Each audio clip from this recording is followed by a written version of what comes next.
और नरेंद्र मोदी जी ने जो देश के सम्मान को ऊंचा करने का काम किया है, हम मोतिहारी सीट भारी बहुमत से जीतेंगे और मुझे पूरा विश्वास है कि मोतिहारी पूरे बिहार में सबसे ज़्यादा वोट से जीतने का काम करेगा। जी का जो बयान है, छोटी मुँह बड़ी बात वाली बयान है। अब हिंदुस्तान में रह के और हिंदुस्तान के लोगों को ये चुनौती देना कि 15 सेकंड और 15 मिनट ओवैसी पर ज़्यादा नहीं बोलना चाहते हैं, काहे कि ओवैसी जिस क्षेत्र से राजनीति बिहार में अपने आप को शुरू किया है, मैं वहीं से चुनाव जीत के आता हूँ।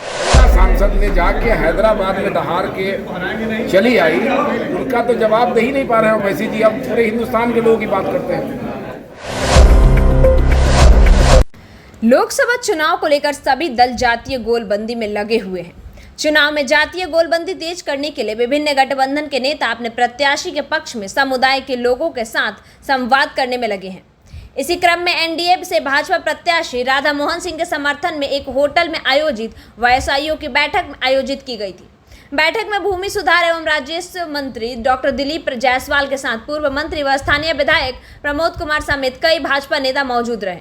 कार्यक्रम में सभी नेताओं ने भाजपा प्रत्याशी राधा मोहन सिंह को वोट देने की अपील की। कार्यक्रम के बाद पत्रकारों से बात करते हुए भाजपा विधायक पवन जायसवाल ने असदुद्दीन ओवैसी के आए बयान पर पलटवार करते हुए बोले कि असदुद्दीन ओवैसी को सोचना चाहिए, अगर विचार मेल नहीं खाए और संविधान एवं कानून को ताक पर रखना हो तो ओवैसी क्या है। हमारे समाज की एक महिला सांसद ने हैदराबाद में दहाड़ कर चली गई, उसका जवाब तो ओवैसी दे ही नहीं रहे हैं और पूरे हिंदुस्तान की बात करते हैं। भाजपा विधायक पवन जायसवाल ने कहा कि असदुद्दीन ओवैसी का बयान छोटी मुंह बड़ी बात वाली है। हिंदुस्तान में रहकर और हिंदुस्तान के लोगों को यह चुनौती देना, 15 सेकंड और 15 मिनट की बात करना, यह बिल्कुल गलत है। अगर विचार मेल नहीं खाए तो नियम कानून और संविधान ताक पर रखना हो तो ओवैसी क्या है भाई साहब, कुछ नहीं है। लेकिन हिंदुस्तान में अम्बेडकर जी का बनाया हुआ संविधान है, हमें उस संविधान को ही मानना है। ओवैसी जी की तरह अनावश्यक बातें बयान बोलकर तूल पकड़ना और राजनीति में स्थापित होने के लिए अकलियत के बड़े नेता बन जाएं, इसके बजाय अनावश्यक बात करने के लिए कहीं उचित नहीं है। इसी में उनके भाई जेल चले गए थे, 40 दिन तक जेल में थे। अभी भी ओवैसी जी समझ को नहीं आ रहा है, असदुद्दीन ओवैसी अपने भाई को छोड़ देंगे तो क्या हो जाएगा। यहाँ कितना भाई ऐसे ही पड़े हुए हैं जो इसी इंतजार में रहते हैं कि भाई को छोड़ दे। हमारे समाज की एक महिला सांसद हैदराबाद में दहाड़ कर चली गई, उसका जवाब तो ओवैसी जी दे नहीं पाए और पूरे हिंदुस्तान की बात करते हैं। आगे उन्होंने क्या कुछ कहा, सुनिए पूरी खबर सत्याग्रह न्यूज़ 24 के इस रिपोर्ट में। पूरे कैमरा भी आ रहा है। पूरे दुनिया में प्रधानमंत्री नरेंद्र मोदी जी ने भारत और इस देश का सम्मान को ऊंचा करने का काम किया। पूरा देश देख रहा है और पूरा दुनिया चाह रही है कि नरेंद्र मोदी जी फिर से प्रधानमंत्री बने। मोतिहारी की जनता ने भी इस बात को मन बना लिया है और हमारे उम्मीदवार बहुत ही वरिष्ठ नेता हैं भारतीय जनता पार्टी के, बहुत ही कर्मठ और योग्य नेता हैं और उन्होंने मोतिहारी का विकास किया है। तो मोतिहारी के लिए राधा मोहन सिंह जी ने जो काम किया है और नरेंद्र मोदी जी ने जो देश के सम्मान को ऊंचा करने का काम किया है, हम मोतिहारी सीट भारी बहुमत से जीतेंगे और मुझे पूरा विश्वास है कि मोतिहारी पूरे बिहार में सबसे ज़्यादा वोट से जीतने का काम करेगी।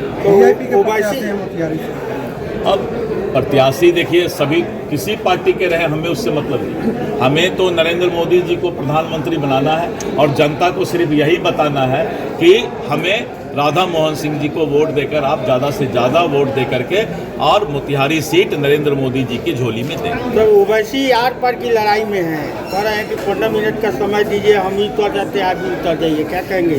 तो चलिए ओवैसी का हम ओवैसी पर ज़्यादा नहीं बोलना चाहते हैं, काहे कि ओवैसी जिस क्षेत्र से राजनीति बिहार में अपने आप को शुरू किया है, मैं वहीं से चुनाव जीत के आता हूँ, इसीलिए उस पर हम ज़्यादा बात नहीं करेंगे। ओवैसी क्या बोलते हैं उसको कुछ पता नहीं। लेकिन कल प्रधानमंत्री का रोड शो पटना में इसको लेकर के विपक्षी कई तरह के बात कर रहा है मैं जॉब शो कर रहा हूँ और जॉब को लेकर के। देखिए, अभी चुनाव का अभियान चल रहा है, तो चुनाव के लिए सभी दल के नेता जो हैं रोड शो भी कर रहे हैं और अपना चुनावी कार्यक्रम भी कर रहे हैं। इसीलिए जब भी कोई राजनीतिक दल बहुत ऊंचे कद या उसकी लोकप्रियता बढ़ जाती है तो लोग कुछ ना कुछ बोलते रहते हैं। प्रधानमंत्री के आने से फायदा होगा क्या? नहीं, प्रधानमंत्री जी के अभी चुनावी उनका सभा है, तो जब वो प्रधानमंत्री तीसरी बार बनेंगे, बिहार में आएंगे तो फ़ायदा ही फ़ायदा होगा। अभी तो फ़ायदा ये है कि आप उनको वोट दीजिए। वैसी जी का जो बयान है, छोटी मुँह बड़ी बात वाली बयान है। अब हिंदुस्तान में रह के और हिंदुस्तान के लोगों को ये चुनौती देना कि 15 सेकंड और 15 मिनट, ये बिल्कुल गलत है। अगर थोड़ी भी वैचारिक मतलब विचार अगर मेल नहीं खाए और नियम कानून ताक पर चला जाए, संविधान को ताक पर रखना हो, तो फिर ओवैसी जी क्या है भाई साहब, कुछ नहीं है। लेकिन हिंदुस्तान में अम्बेडकर जी का बनाया हुआ संविधान है, हमें उस संविधान को ही मानना है। ओवैसी जी जैसा अनावश्यक बयान देके तूल पकड़ाना और राजनीति में स्थापित होने का कि अक़लियत के बड़े नेता बन जाए, इसके लिए अनावश्यक बयान देना ही कहीं से उचित नहीं है। इसी में उनके भाई जेल गए थे, 40 दिन तक जेल में थे, अभी भी ओवैसी जी को समझ में नहीं आता है। तो बोल रहे हैं कि अपने भाई को छोड़ दूँ क्या है? अरे भाई, जितना भाई बोले ना कि उनके भाई को छोड़ देंगे तो क्या हो जाएगा? यहाँ कितना भाई ऐसा ही पड़ा हुआ है जो इसके इंतजार में रहता है कि अपने भाई को छोड़ दे।